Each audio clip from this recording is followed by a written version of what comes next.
If you dance this, I'll give you $100 million, the millionaire joked. The maid's daughter did, and his jaw dropped to the floor. It began with a joke meant to humiliate. This is what happens when you hire from the bottom of the barrel, sneered billionaire Harrison Vanderbilt, his voice echoing through the crystal-lit ballroom of the Vanderbilt Astoria. The crowd laughed nervously as he pointed at Carol Peterson, a hotel maid frozen in shame, clutching a tray of empty glasses. If you can dance better than my wife, I'll give you $100 million. But if you can't, you're fired. 200 of New York's elite looked on, some amused, others horrified. And then, from the shadows, came a voice clear as glass. She won't dance. But I will. A 10-year-old girl stepped forward, standing between her mother and one of the most powerful men in America. This is the story of how a child's courage defied cruelty and changed everything. Just before we dive in, let us know in the comments where you're watching from today. We love seeing how far these stories reach. And make sure you're subscribed so you don't miss tomorrow's special video. Now let's jump back in. Enjoy the story. A little girl stood against a giant, her courage the only weapon she had. She was about to accept a challenge that could save her mother's life or destroy them both.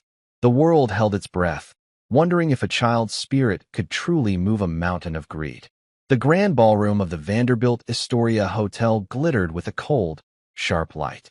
It was a light that bounced off diamond necklaces and reflected in glasses of champagne that cost more than a month's rent. The air itself seemed heavy, thick with the scent of expensive perfume and the low, confident hum of old money. 200 of New York's most powerful figures were gathered for the annual Vanderbilt Foundation Gala, an event that was less about charity and more about celebrating the immense wealth of one man, Harrison Vanderbilt III. Harrison, a man whose tailored suit was as sharp as his tongue, surveyed the room from his perch near the stage. His face, etched with the permanent scowl of someone who had never been told no, scanned the crowd. He wasn't looking at his guests. He was inspecting them, judging the quality of their jewels, the sincerity of their smiles. To him, people were assets or liabilities, and tonight, everyone was an asset, their presence adding another layer of polish to his formidable reputation. He was a king in his crystal castle, and he enjoyed the view. In the shadows, near a service corridor, a different world existed. Here, the air smelled of bleach and quiet desperation. Carol Peterson, a maid at the hotel for the past 6 years, moved with a practiced invisibility. At 42, her hands were chapped and her back ached with a permanent, dull throb, but her movements were efficient, her face a mask of professional calm. She refilled ice buckets and cleared away abandoned glasses, her path a silent, looping dance around the edges of celebration.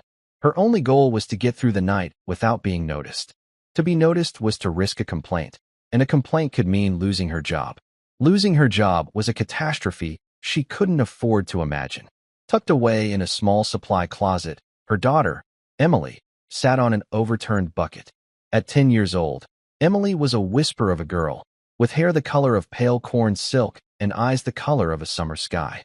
She was supposed to be with Mrs. Gable next door, but the elderly woman had fallen ill at the last minute.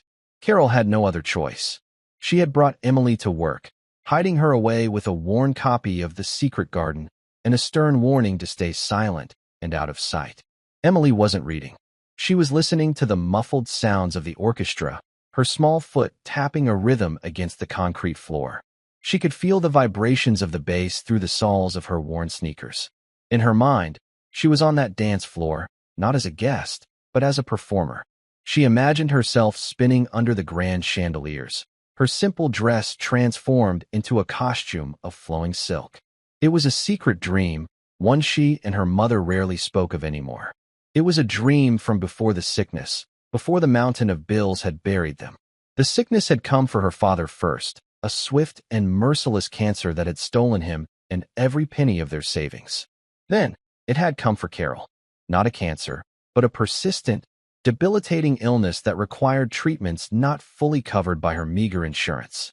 The debt was a living thing, a monster that grew larger every month. It was the reason for the double shifts, the reason Emily was sitting in a closet instead of a warm bed, the reason the light in her mother's eyes seemed to be dimming. Carol entered the closet, her face etched with exhaustion. "Just a few more hours, sweetie," she whispered, handing Emily a small bottle of water. Are you doing okay? Emily nodded, forcing a smile. I'm fine, Mom. I can hear the music. A flicker of pain crossed Carol's face. Before, they had always had music in their small apartment. Her husband, Frank, had loved to waltz with her in the kitchen. And Emily was born to dance. From the time she could walk, she moved with a grace that seemed otherworldly. Frank's father, a decorated war veteran, had been the one to notice it first. That girl has lightning in her feet and steel in her spine, Sergeant Frank Peterson Sr. used to say, his voice gruff with pride. He had taught Emily her first steps, not ballroom dances, but routines he created himself, based on discipline, strength, and storytelling. Every step has a purpose, little soldier, he'd tell her. Don't just dance. Speak. But the sergeant was gone now, and the dance lessons had stopped 2 years ago. There was no money for classes, no energy left after long shifts, and a constant, heavy fear that Emily might injure herself. An injury, even a small one, was a cost they could not bear. Carol's thoughts were shattered by a sudden, sharp gasp from the ballroom, followed by a man's furious roar. Her heart clenched. She hurried out of the closet, Emily peeking out from behind her. It was worse than she could have imagined. A waiter, young and nervous, had tripped. His tray of drinks had gone flying, arcing through the air in a spray of red wine and shattered glass. And the target, the epicenter of the disaster, was Harrison Vanderbilt III. A dark, ugly stain was spreading across the front of his pristine white tuxedo shirt. The music screeched to a halt. A heavy, dreadful silence fell over the 200 guests. All eyes were on Harrison, whose face was contorted into a mask of pure fury. You incompetent fool, he bellowed, his voice echoing through the vast space. The young waiter was pale, stammering apologies that no one could hear. Get him out of here. Fired, Harrison commanded, waving a dismissive hand. 2 security guards moved in, gently but firmly escorting the tearful young man away. The event manager, a man named Mr. Davies, rushed forward with a cloth. Mr. Vanderbilt, my deepest apologies. A terrible accident. Harrison snatched the cloth and dabbed uselessly at his shirt. Accident. This is what happens when you hire from the bottom of the barrel, Davies. Incompetence. That's the disease of the working class. He scanned the room, his eyes blazing. His gaze landed on the nearest staff member. It was Carol Peterson, who had been frozen in place by the scene, a tray of empty glasses still in her hands. You. Harrison snapped, pointing a finger at her. Cleaning lady. Come here. Carol's blood ran cold. She slowly walked forward, her body trembling. She kept her eyes fixed on the floor, avoiding the sea of curious, judgmental faces. Look at this, Harrison said, gesturing to his ruined shirt as if it were a mortal wound. This is a $5,000 shirt. Do you know how many floors you'd have to scrub to afford a shirt like this? Carol remained silent, her shame a lead weight in her stomach. I asked you a question, he sneered. Laughter rippled through parts of the crowd. I don't know, sir, she whispered, her voice barely audible. Of course you don't, he scoffed. People like you don't think in those terms. You just exist. You plod along, day after day, with no grace, no elegance, no understanding of the finer things. He began to circle her like a shark, enjoying the spectacle he was creating. The initial shock among the guests was starting to curdle into a kind of morbid entertainment. Look at the way you stand, he continued, his voice dripping with contempt. All hunched over. No posture. I bet you couldn't even walk across this floor without tripping over your own feet. You people have no rhythm, no coordination. From the doorway of the supply closet, Emily watched, her small hands clenched into fists. Tears of anger and helplessness welled in her eyes as she saw her mother, her strong, kind mother, being treated like an object of scorn. Her mother, who worked until her body screamed in pain just to keep them fed. Her mother, who hummed lullabies to her at night, even when she was so tired she could barely stand. Harrison stopped in front of Carol, a cruel, brilliant idea lighting up his eyes. You know what? I have a theory. I believe that wealth and grace are connected, that the refinement of the upper class is a real, tangible thing. Let's conduct an experiment. He turned to the stunned orchestra conductor. Play a waltz. The most beautiful waltz you know. The conductor hesitated, but a sharp glare from Harrison sent him scrambling. The soft, Elegant notes of a Viennese waltz began to fill the hall. The melody was beautiful, but in this context, it felt menacing. Harrison turned back to Carol, his smile widening. Here is the deal, cleaning lady. I want you to dance. Right here. Right now. In front of everyone. The crowd gasped. Some people laughed out loud, thinking it a fantastic joke. Others shifted uncomfortably. This had crossed a line from arrogance into pure cruelty. Carol looked up, her eyes wide with terror. Sir, please. I can't. Oh, I think you can, Harrison said smoothly. And to make it interesting, let's make a little wager. He raised his voice for the entire room to hear. It's for the foundation, of course. A bit of fun. He paused for dramatic effect. If you can dance this waltz, right now, with more grace than my wife, I will donate $100 million to the charity of your choice. A wave of murmurs and shocked laughter swept through the ballroom. $100 million. The sum was so ludicrous, so impossibly large, that it made the joke even crueler. It was a number meant to highlight the vast, unbridgeable chasm between his world and hers. He was making a promise he knew he would never have to keep. His wife, Beatrice Vanderbilt, a woman who looked like she was sculpted from ice, glided to his side.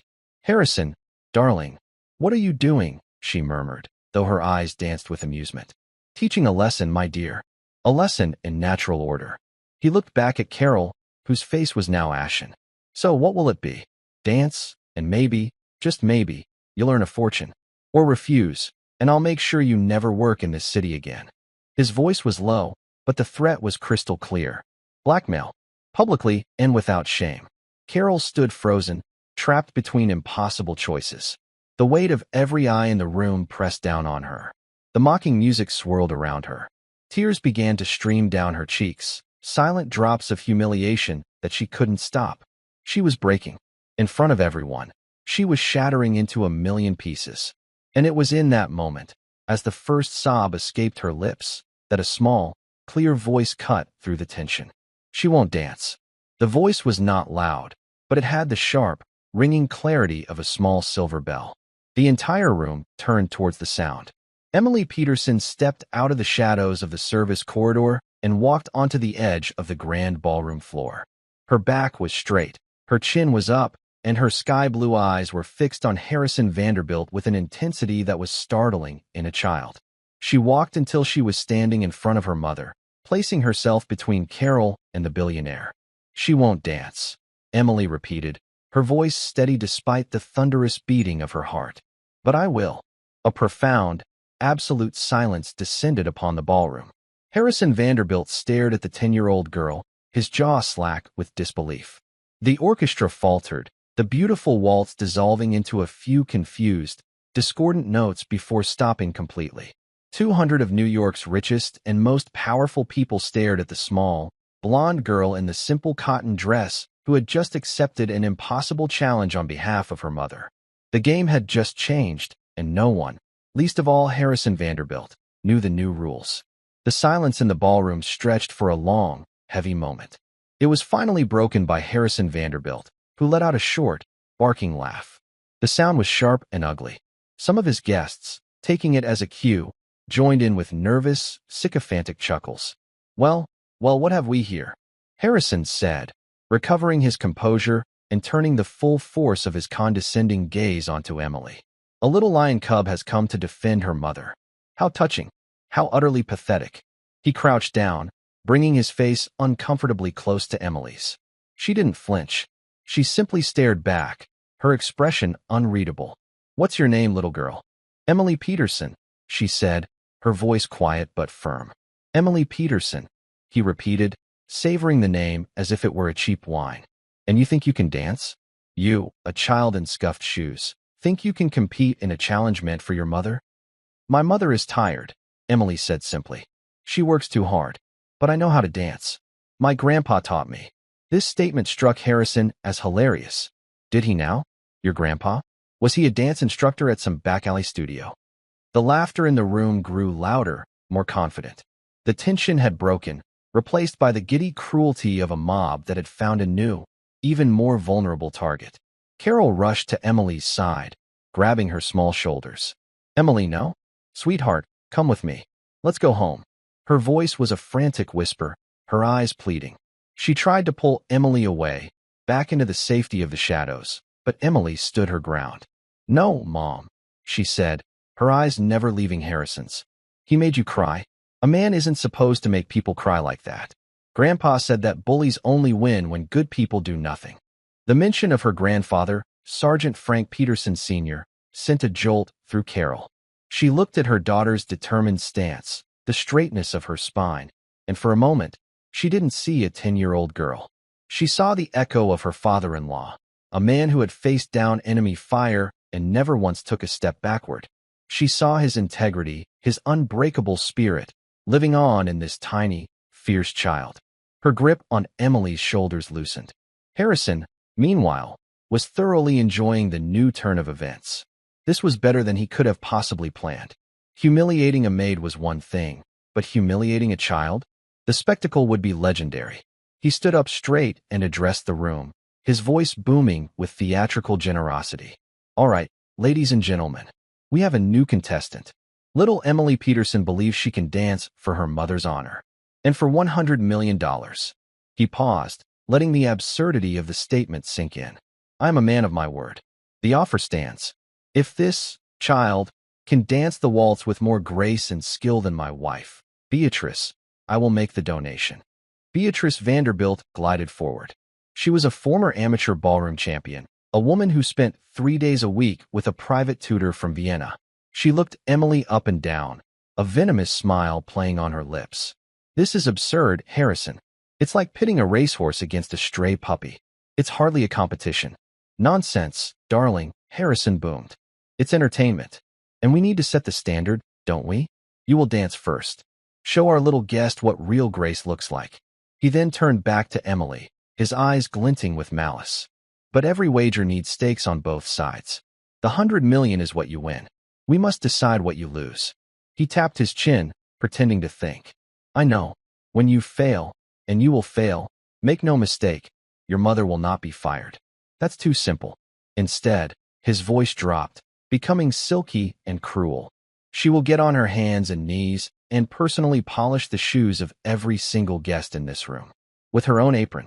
Tonight." A collective gasp went through the crowd. This time, there was no laughter. The cruelty was now so naked, so profound, that it made even the most callous of his guests shift in their seats.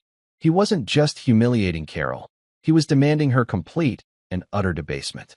He was asking her to sacrifice her last shred of dignity in front of her own child. Carol's face went white. "No," she choked out. "You can't. She's just a child. This is between you and me." "It was," Harrison corrected her smoothly. "Until your daughter stepped in. These are the terms. Accept them, or leave here tonight with no job and no prospects. I will personally see to it." He had them trapped, cornered. The choice was between a slow, painful financial ruin or a swift, soul-crushing humiliation. Before Carol could say another word, Emily spoke. "I accept." The words hung in the air, defiant and clear. Carol looked at her daughter in horror, but Emily's expression was calm. It was the calm of a soldier who had already calculated the risks and decided to advance. "Excellent." Harrison clapped his hands together. "The puppy has teeth. Or at least it thinks it does. Let's get this show on the road." As Beatrice began to warm up near the dance floor, doing a few elegant stretches to show off her training, a man quietly moved through the crowd. He was David Miller, the hotel's head of security for over 30 years. He was a tall, broad-shouldered man with a quiet demeanor and eyes that missed nothing. He had served in the army with Frank Peterson Sr. They had been friends. He had known Carol's husband, and he had met Emily a few times when she was a little girl. He had watched this entire, horrifying scene unfold from the back of the room, his anger a slow, burning fire. He approached Carol, who was now standing helplessly by the wall, watching in a state of shock as her daughter prepared to face the lions. "Carol," David said, his voice a low, steady rumble. "Is she sure about this?" "I don't know, David," Carol whispered, her voice breaking. "She's so stubborn, just like her grandfather. She gets an idea in her head." "Frank was the bravest man I ever knew," David said, his gaze fixed on Emily. "He used to talk about her all the time. He said she was special. He said she had a gift." He looked closer at Emily, who was standing motionless at the edge of the dance floor. She wasn't looking at the crowd or at Beatrice. Her eyes were closed, her hands loosely at her sides. She seemed to be gathering herself, drawing strength from some deep, inner well. What did he teach her? David asked softly. He called it story dancing, Carol murmured, remembering. He said that dance wasn't about fancy steps. It was about telling the truth without words. He made up routines for her. One about a lonely soldier, one about a bird learning to fly. I haven't seen her dance like that in years. David nodded slowly. He had a feeling this would be no ordinary dance. He discreetly pulled out his phone, positioning himself to get a clear view of the dance floor and, more importantly, of Harrison Vanderbilt. He pressed the record button. Whatever happened next, the world was going to see it. On the dance floor, Beatrice was ready. She gave the conductor a nod. The orchestra began to play the Blue Danube, a classic, sweeping waltz. Beatrice began to dance, her movements fluid and technically perfect. She spun across the floor, her expensive gown shimmering under the lights.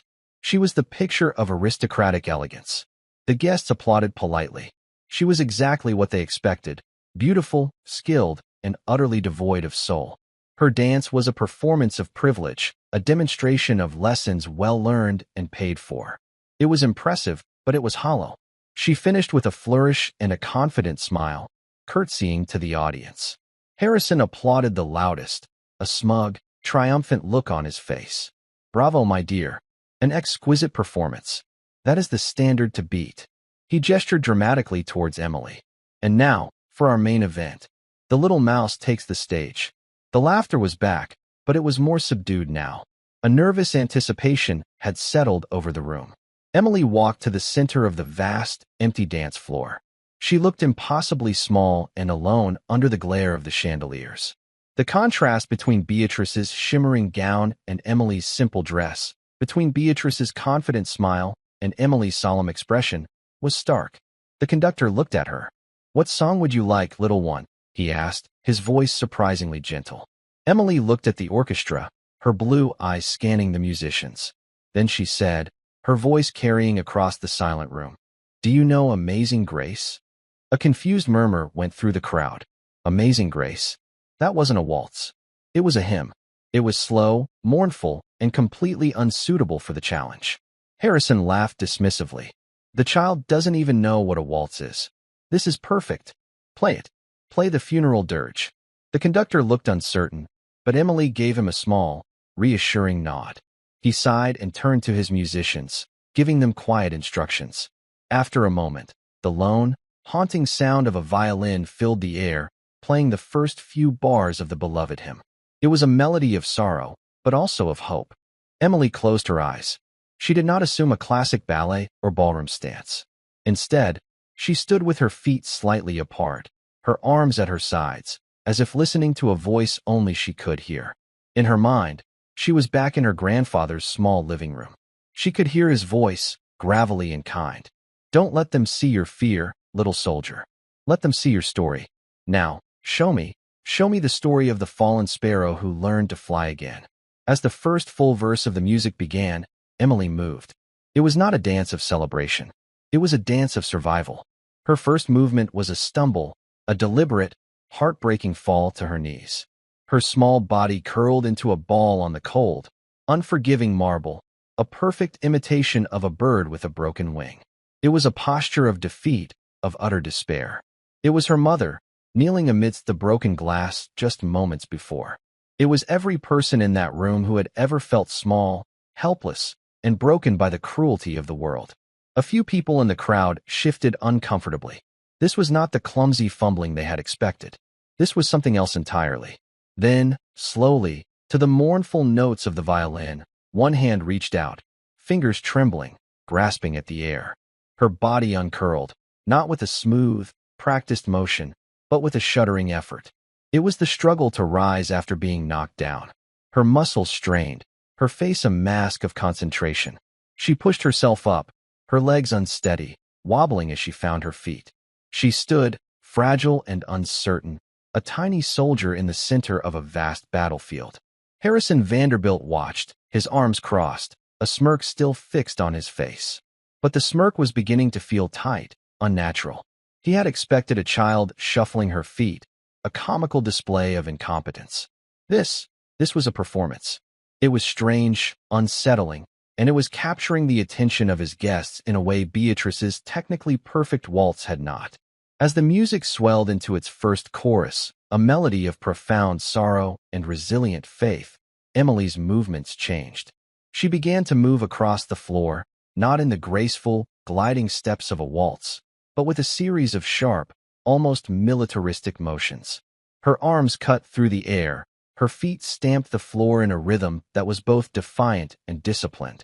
These were the steps her grandfather had taught her, the movements he had designed to build strength and precision. It was the story of a soldier, alone and outnumbered, facing an overwhelming enemy. Each step was a battle, each turn a confrontation. She wasn't dancing to the music. The music seemed to be dancing to her. The orchestra, captivated by the raw emotion of her performance, began to follow her lead. The tempo rose and fell with the intensity of her movements. The lone violin was joined by the cellos, their deep, somber tones adding a layer of gravity to the air. Carol watched, tears streaming down her face. But these were not tears of humiliation. They were tears of astonishment and a fierce, surging pride. She recognized the story. It was the one Sergeant Peterson had called The Last Stand. It was the story he had told Emily about a single soldier holding a pass against impossible odds, not for glory, but to protect the people behind him. In this grand ballroom, her daughter was that soldier. She was holding the pass, protecting her mother from the enemy. The dance shifted again. The sharp, combative movements softened. Emily's arms opened wide, her body swaying with a gentle, lyrical grace. She was a bird, testing its mended wing. A series of small, hopeful leaps became larger, more confident. She began to spin, not the tight, controlled pirouettes of a ballerina, but wide, joyful circles, her blonde hair flying out like a halo. She was no longer fighting. She was flying. She was free. The pain and struggle of the first part of her dance were being transformed, redeemed by this soaring, breathtaking expression of hope. The crowd was utterly captivated. The whispers had died. The nervous laughter was a distant memory. No one was looking at their phones. No one was thinking about their stock portfolios or their summer homes in the Hamptons. Every single person was watching the little girl in the simple dress who was telling a story more profound and more moving than any they had ever seen on a Broadway stage. They were seeing their own struggles, their own secret heartbreaks, their own moments of resilience played out on the marble floor. They saw their mothers, their daughters, their own younger selves who had dared to dream in the face of a cold, indifferent world. And in the collective gaze of 200 of New York's most cynical and powerful people, something remarkable happened. They began to feel. David Miller, standing by the back wall, kept his phone steady, his knuckles white. He saw the sergeant in every step Emily took. He saw his friend's iron will, his unshakable integrity, his belief that true strength came not from wealth or power, but from courage and love. He wasn't just recording a video, he was bearing witness. The only person in the room who seemed immune to the magic was Harrison Vanderbilt. His face had gone from smug amusement to confused irritation, and finally, to a dark, simmering rage. This was not how his game was supposed to go. The child was supposed to be a clown, an object of ridicule. But she wasn't. She was a prodigy. She was a star. And she was stealing the spotlight at his party, in his hotel, turning his carefully orchestrated spectacle of cruelty against him. She was making him look like a fool, not through clumsiness, but through a talent so immense it was undeniable. His guests were not laughing at her, they were mesmerized by her. He could feel the mood in the room shifting, turning against him. The admiration in their eyes was an indictment of his own boorish behavior. As the final, soaring notes of Amazing Grace filled the hall, Emily's dance came to an end. She finished not with a bow or a curtsy, but by standing perfectly still in the center of the floor, her chest rising and falling with her breath, her head held high. She slowly lowered her arms and looked directly, not at the audience, but at one man. Her sky-blue eyes, clear and unwavering, locked onto Harrison Vanderbilt. There was no fear in her gaze. There was no anger. There was only a quiet, powerful question. For a full 10 seconds, the ballroom was shrouded in a silence so complete it was like a physical presence. It was a silence of awe, of reverence. Then, one person began to clap. It was an elderly woman in the front row, a respected philanthropist known for her quiet dignity. Her solitary applause was followed by another, and then, like a tidal wave, the room erupted. It was not polite applause. It was a roar. It was a standing ovation. People were on their feet, their faces alight with an emotion that had been absent all evening, genuine admiration. They were clapping for the child, for her courage, for her astonishing gift. They were clapping for the beauty and truth she had brought into this cold, sterile room. Carol sobbed openly, her hand covering her mouth, her heart feeling like it would burst with love and pride. The applause went on, a deafening tribute to the small girl who had stared down a giant and won. Harrison Vanderbilt stood frozen in the eye of the storm, his face a thunderous mask of fury. The sound of the applause was a physical assault. It was a judgment. It was the sound of him losing control. "Stop," he roared, his voice barely audible over the din. "Stop it." Slowly, reluctantly, the applause died down, replaced by a tense, expectant silence. The guests turned to look at him, their expressions no longer sycophantic, but questioning, challenging. "What is wrong with you people?" Harrison snarled, his voice shaking with rage. "You're applauding a circus act. That was not a waltz. That was flailing. She did not fulfill the conditions of the wager." He pointed a trembling finger at Emily. "The challenge was to dance the waltz with more grace than my wife. She failed. The wager is off. And as for the consequences," he turned a venomous glare on Carol. Your daughter made a deal. You will honor it. Get on your knees." A wave of shock and disgust rippled through the audience. They had just witnessed something beautiful, something transcendent, and Harrison's response was to double down on his cruelty. He had completely misjudged the room.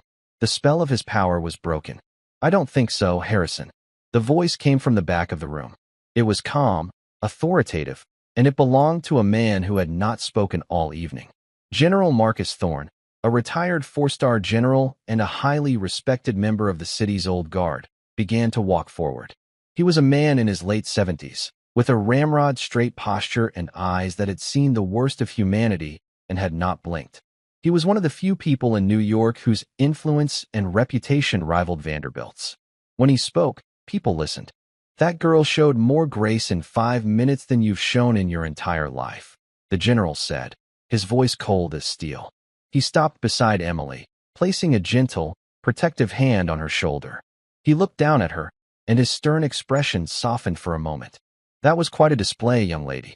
Your grandfather would have been proud." Emily looked up at him, her eyes wide with surprise. "You knew my grandpa?" "I did," the general said, his voice softening. "I had the honor of serving with Sergeant Frank Peterson. He was one of the finest men I ever knew. He saved my life and the lives of 5 other men during the Battle of Fallujah. He ran through enemy fire, with no regard for his own safety, to pull us out of a burning vehicle. He was awarded the Medal of Honor for his bravery." He turned his piercing gaze back to Harrison Vanderbilt, and now his voice was laced with a quiet, deadly fury. "That man, Harrison, was a hero, a true American hero. And you worthless, arrogant bully, have spent the evening trying to humiliate his family. You tried to debase his daughter-in-law and his granddaughter in front of 200 people for your own sick amusement." The revelation hit the room like a physical blow. The little girl who had just danced for them was not just any child. She was the granddaughter of a Medal of Honor recipient. A legend. The story had just taken on a whole new dimension. The disrespect shown by Harrison was no longer just a personal cruelty. It was an insult to the memory of a national hero. Harrison's face had gone pale. He had known, of course, that Carol's last name was Peterson, but it was a common name. He had never made the connection. He had stepped on a landmine he never knew was there. The general wasn't finished. "The wager," he continued, his voice ringing with authority, "was about grace. And grace, Mr. Vanderbilt, is not about perfect dance steps or expensive dresses. It is about dignity under pressure. It is about courage in the face of cruelty. It is about honor. By that definition, this child has not only met the conditions of your challenge, she has surpassed them in a way you are clearly incapable of understanding." He turned to address the silent, watchful crowd. "I, for one, believe the wager was won. And I will personally pledge the first $10 million to whatever charity Mrs. Peterson chooses. Before the words were even fully out of his mouth, the elderly philanthropist who had started the applause spoke up. And I will pledge another $5 million. A third voice called out, count me in for 5. And then another, and another. It was a cascade. Pledges began flying from every corner of the ballroom. It was a spontaneous, overwhelming rebellion against Harrison Vanderbilt. His guests, the very people whose approval he craved, were publicly and enthusiastically siding with his victim. They were not just donating money, they were casting a vote. They were voting against him. Within minutes, the pledges had soared past 50 million, then 75, then 100. They were collectively, joyfully, fulfilling the promise that Harrison had made as a joke, turning his cruel wager into a stunning reality. Harrison Vanderbilt stood alone in the center of the room, his wife having discreetly melted back into the crowd. His face was a canvas of disbelief, fury, and for the first time in his life, a creeping, unfamiliar feeling, utter and complete humiliation. The power he had wielded so arrogantly all night had vanished. The room, his room, was no longer his. It belonged to the maid and her daughter. David Miller stopped recording. He had more than enough. He quietly sent the file to a journalist friend at the New York Times with a simple message. You're not going to believe this. Emily stood beside the general, her small hand now holding his. She looked at her mother, who was being surrounded by well-wishers, women in diamonds and silk who were now patting her arm and telling her how proud she must be. Carol was crying and laughing at the same time, her face transformed by a joy so profound it seemed to erase years of hardship. Then, Emily looked back at Harrison Vanderbilt. He looked small now, pathetic and isolated in his own glittering ballroom. She felt a strange pang in her chest. It wasn't triumph. It was something closer to pity. Her grandfather had taught her about fighting, but he had also taught her about victory. A real soldier never gloats, little one, he had said. When the battle is over, you show respect. That's what separates us from the monsters. She let go of the general's hand and walked across the floor one last time. She stopped a few feet in front of the billionaire who had tried to destroy her family. Harrison looked down at her, his eyes filled with a venomous hatred. What do you want? He spat. Emily didn't answer right away. She simply looked at him, her gaze clear and steady. Then she did something no one expected. She curtsied. It was a small, simple, perfect curtsy, a gesture of traditional respect. Thank you, Mr. Vanderbilt, she said, her voice soft but clear. You've helped a lot of people tonight. And with that final, devastating act of grace, she turned her back on him and walked away, leaving him to drown in the ruins of his own making. The battle was over. The little soldier had won. The grand ballroom, which only an hour ago had been a stage for Harrison Vanderbilt's power, was now the scene of his undoing. The guests, his guests, were no longer looking at him. They were clustered around Carol and Emily, their checkbooks and phones out, making good on their pledges. General Thorne stood guard like a sentinel, his presence a clear and immovable shield around the mother and daughter. Mr. Davies, the hotel manager who had been terrified of Harrison just a short while ago, now bustled about with an officious air, offering Carol a comfortable chair and bringing Emily a glass of lemonade. His actions a clear signal of where the hotel's allegiance now lay. Harrison stood rooted to the spot, a statue of impotent rage. He watched as his carefully constructed universe crumbled around him. The air, once thick with deference to his name, was now filled with whispers that stung like hornets. Disgraceful. Son of a hero. Did you see his face? Serves him right. Each phrase was a small hammer blow against the fragile ego of a man who had never known anything but worship. He tried to salvage the situation. He strode towards the largest group, attempting a jovial, dismissive laugh. Well, it seems our little charity event was more successful than I could have imagined, he boomed, his voice strained. Who knew a little maid's dance could be so profitable? No one laughed. The crowd simply parted, their backs turning to him, creating a silent, moving wall that excluded him completely. He was a ghost at his own party. The message was clear. His money could no longer buy their respect. Beatrice, his wife, materialized at his elbow. Her face was a frozen mask of fury. You have made us a laughingstock, Harrison, she hissed, her voice low and venomous. You and your pathetic, brutish games. You didn't just humiliate yourself. You humiliated me. Our name will be mud by morning." "They're fools," he snarled back, grabbing a glass of champagne from a passing tray. "In a week, they will have forgotten all about it. They'll come crawling back." "Will they?" she asked, her voice dripping with ice. "Or will they be lining up to do business with General Thorne and his newfound protege, the heroic orphan of America's greatest soldier? You haven't just lost a room, you fool. You've lost the narrative." She turned on her heel and walked away, leaving him utterly alone in a sea of his own making. Meanwhile, General Thorne was making arrangements.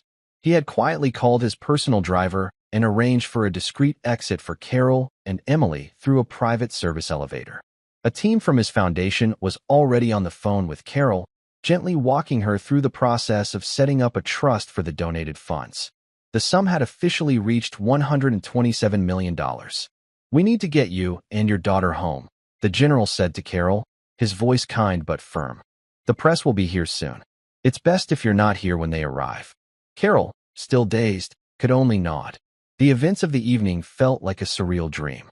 She looked at Emily, who was now sitting beside the elderly philanthropist, calmly explaining one of her grandfather's favorite dance stories. She seemed completely unfazed by the whirlwind of attention. She had done what she had set out to do. She had protected her mother. For her, the battle was over. David Miller approached the general. "Sir, the car is waiting downstairs. I'll escort them." "Thank you, David," the general said, shaking his hand firmly. "You did a good thing tonight.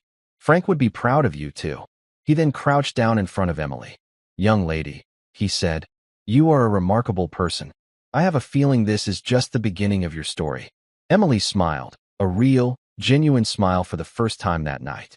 "Thank you, sir, for helping my mom. She has a good daughter," the general replied, his eyes crinkling at the corners.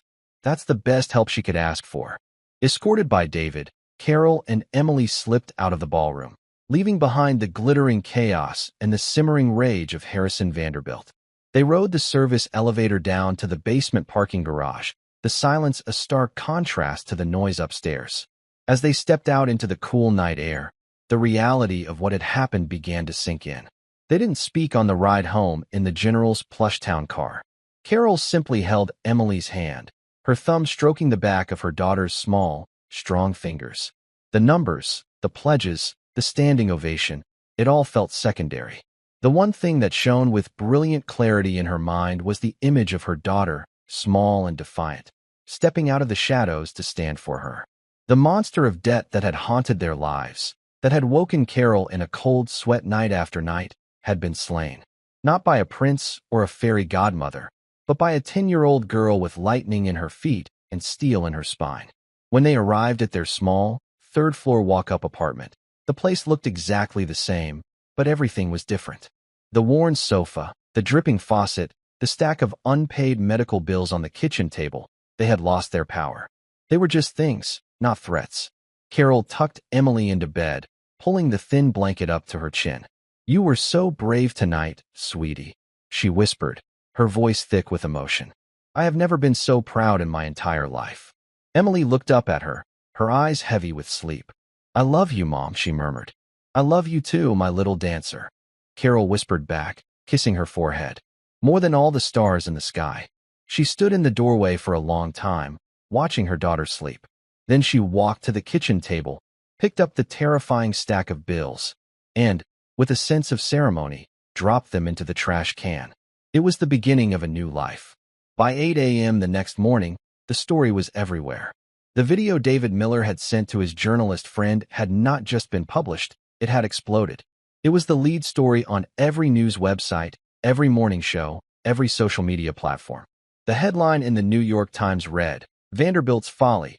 Billionaire humiliated by Maid's daughter in $127 million charity dance-off." The video was devastating. It showed Harrison's cruelty in stark, undeniable detail. His sneering words, his public blackmail, his rage-filled attempt to deny Emily her victory. It was all there for the world to see. In contrast, Emily's quiet dignity and her breathtaking, emotional dance were even more powerful on screen. The internet fell in love with her. She was dubbed the Vanderbilt Waltz Girl, a symbol of courage and grace. Memes were created. Harrison's furious face next to Emily's calm one, with captions like "Grace under fire" and "The real rich." The backlash against Harrison Vanderbilt was immediate and catastrophic. The stock price of Vanderbilt Holdings plummeted by 30% at the opening bell. Sponsors of the Vanderbilt Foundation Gala began pulling their support, issuing public statements condemning Mr. Vanderbilt's abhorrent behavior. The board of directors of 3 major corporations on which he sat called emergency meetings. By noon, he had been asked to resign from all of them. His social world evaporated. Invitations were rescinded. Phone calls went unreturned. The powerful friends who had laughed at his cruel jokes the night before were now publicly distancing themselves from him, treating him like a contagion. In the brutal, unforgiving calculus of public opinion, Harrison Vanderbilt had become a liability. He was no longer a king. He was a pariah. For Carol and Emily, the world had also turned upside down, but in the most wonderful way. Their small apartment building was besieged by news vans. Bouquets of flowers from anonymous well-wishers crowded the hallway. General Thorne had provided them with a lawyer and a financial advisor, who were now managing the flood of requests and the logistics of the newly formed Peterson Grace Foundation. Carol, with the general's guidance, had chosen the charity. The foundation's mission would be to provide financial aid to families buried by medical debt and to fund arts programs, specifically dance programs, for underprivileged children. The story had touched a nerve across the country, and donations from the public began to pour in, swelling the foundation's endowment even further. Life changed in 1,000 small and large ways. The first thing Carol did was quit her job at the hotel, submitting a simple, dignified letter of resignation. She then paid off every penny of their debt. For the first time in years, she felt the crushing weight lift from her shoulders. She could breathe again. They moved from their small, cramped apartment to a comfortable, sunny house in a quiet neighborhood with a small backyard.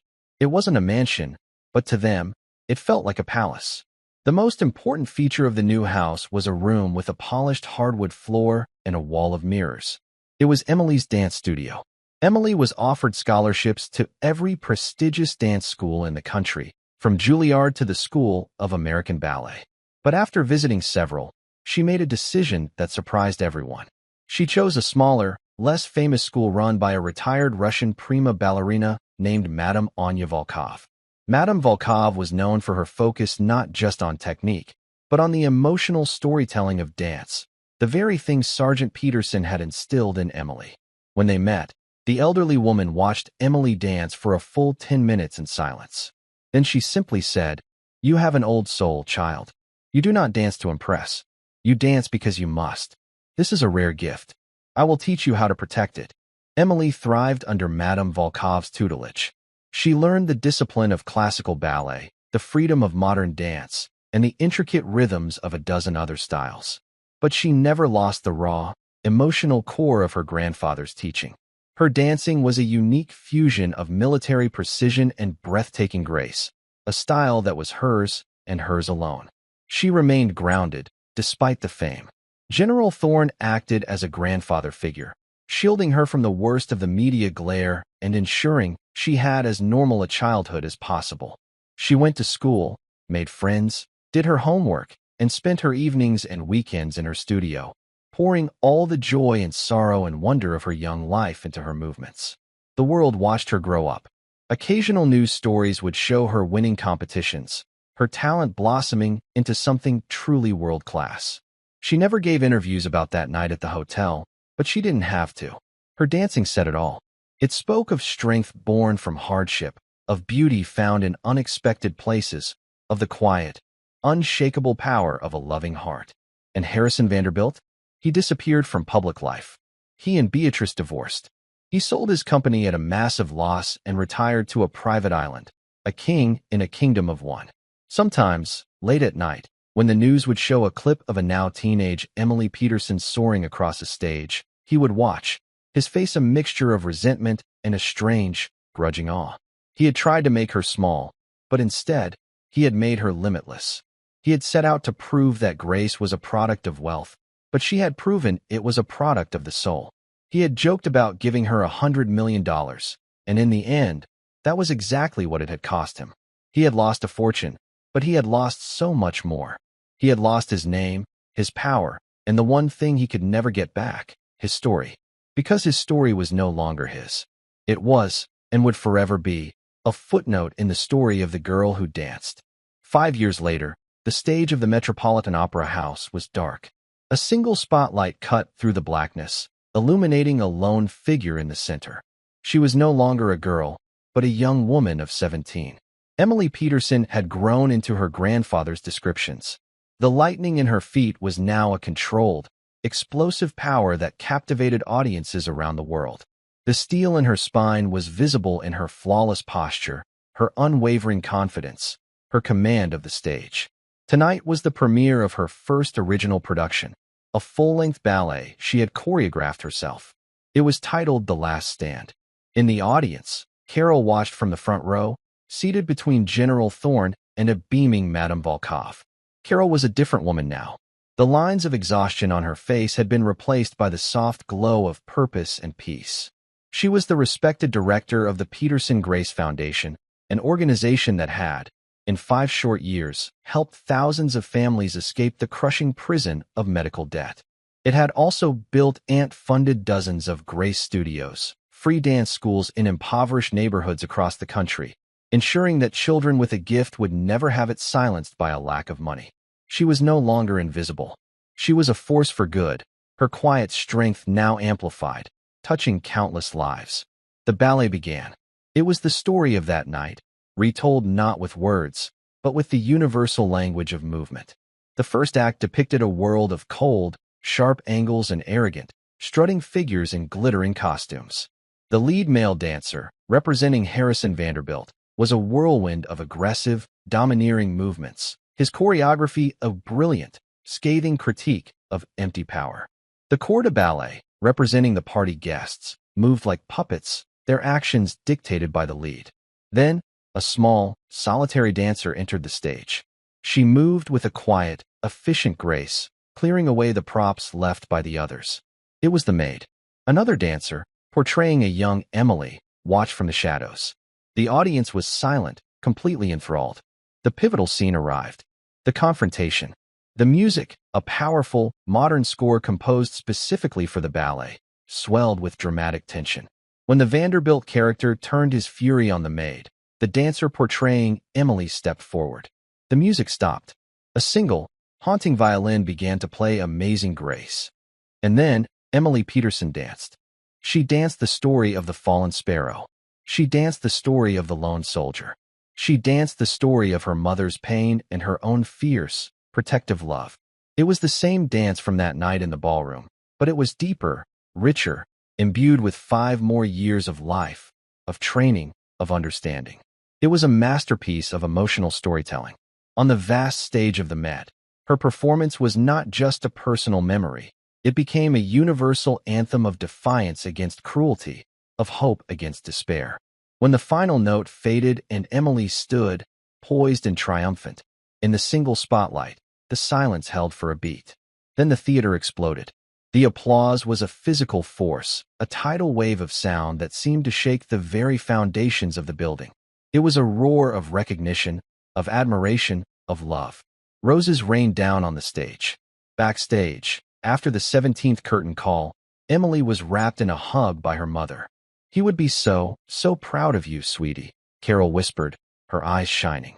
Not just for the dancing, for the story. General Thorne, his own eyes suspiciously moist, simply squeezed her shoulder. "You honored him tonight, Emily. You honored all of them." A week later, a letter arrived at the Peterson Grace Foundation. It was addressed to Emily. The envelope was made of cheap paper, the postmark from a small, forgotten town in the Caribbean. The handwriting inside was shaky, almost unrecognizable. "Miss Peterson, I saw a report about your ballet on the news. They showed a clip of your performance. It was remarkable. I live a very quiet life now. The world has forgotten me, and that is for the best. For a long time, I was consumed by a bitterness so profound I thought it would be the end of me. I lost everything I valued, my money, my name, my wife, my so-called friends. I deserved to lose it all. What I didn't understand that night, and for many years after, was that I had lost the most important thing long before I ever met you. I had lost my own humanity. In my world, People were objects, tools to be used for my own advancement and amusement. Kindness was a weakness. Cruelty was a form of power. You taught me, and the entire world, how wrong I was. Your dance that night was not an attack. It was a lesson. I was not a worthy student at the time, but the years have a way of forcing you to learn. I do not write this letter asking for your forgiveness. That is something I have no right to ask for. I write simply to acknowledge a truth it has taken me a lifetime to understand. Grace is not something you can buy. It is something you must build within yourself, often from the ashes of your own mistakes. Your dance showed me that. Thank you. Sincerely, H. Vanderbilt. Emily read the letter twice, then handed it to her mother. Carol read it, her expression thoughtful. It seems, she said softly, that even a fallen sparrow can learn to fly again. Emily folded the letter and put it away. She felt no triumph, no satisfaction, only a quiet sense of closure. The final ghost of that night had been laid to rest. The next day, Emily was at one of the Foundation's newest Grace studios in the Bronx. She was not there as a star, but as a teacher. She moved among a group of wide-eyed 10-year-olds, adjusting a small girl's posture, offering a word of encouragement to a shy boy in the back. She was showing them the first steps of a simple routine. It was a dance her grandfather had created for her years ago. It was a story about planting a seed in hard ground and tending to it with patience and love, until, against all odds, it grows into something beautiful and strong. As the children danced, their faces alight with the pure, uncomplicated joy of movement, Emily watched them, her heart full. This, she realized, was the true victory. It wasn't the applause or the fame. It wasn't the downfall of a cruel man. It was this. It was passing the gift on. It was ensuring that the legacy of Sergeant Frank Peterson Sr., a legacy of courage, integrity, and grace under fire, would live on, not just in a world-famous ballet, but here, in the hopeful, stomping feet of a new generation of dancers. The battle had been won that night in the ballroom, but the story, her story, their story, would be told forever. In every child who found their strength, in every family lifted from despair, in every note of a haunting hymn that promised that even when you are lost, you can still be found. The dance would go on. And that's where we'll end the story for now. Whenever I share one of these, I hope it gives you a chance to step out of the everyday and just drift for a bit. I'd love to know what you were doing while listening. Maybe relaxing after work, on a late-night drive, or just winding down. Drop a line in the comments. I really do read them all. And if you want to make sure we cross paths again, hitting like and subscribing makes a huge difference. We are always trying to improve our stories, so feel free to also drop your feedback in the comment section below. Thanks for spending this time with me.